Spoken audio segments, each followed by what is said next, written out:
प्रियंका, लोकसभा चुनाव के मद्देनजर सामरी और चांदो क्षेत्र के आईजी दौरा करेस। पुलिस महानिरीक्षक सबो अधिकारी कर्मचारी मनला आगामी चुनाव ला निष्पक्ष, निर्भीक और शांतिपूर्ण संपन्न कराए बर निर्देशित करेस। देखो रिपोर्ट। दौरा करत महानिरीक्षक थाना में उपस्थित अधिकारी कर्मचारी के समस्या सुनिस और ओकर तत्काल निराकरण के आश्वासन दीस।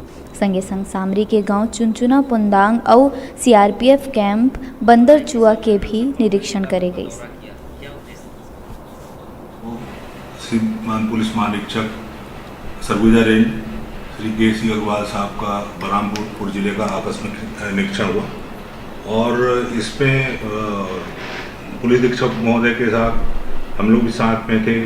बलरामपुर जिले के थाना कुसमी, सामरी,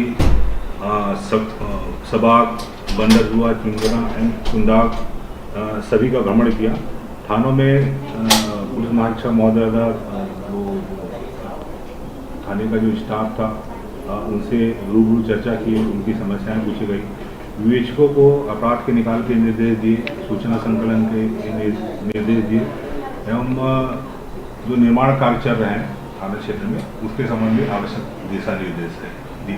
खास बात यह है कि हमारे जो संवेदनशील जो थाना क्षेत्र है उसके बहुत ही दूरस्थ जो गांव हैं चुनचुना और कुंदाग, वहां पर साहब ने मोटरसाइकिल और पैदल मोटरसाइकिल टीम के साथ मोटरसाइकिल से और पैदल चलकर उन दूरस्थ संवेदनशील जो क्षेत्र है उसका भी दौरा किया है। पुलिस महानिरीक्षक के ए दौरा लोकसभा चुनाव ले पहली अत्यंत महत्वपूर्ण रही। बलरामपुर ले डिजिटल रिपोर्टर विजय सिंह के रिपोर्ट।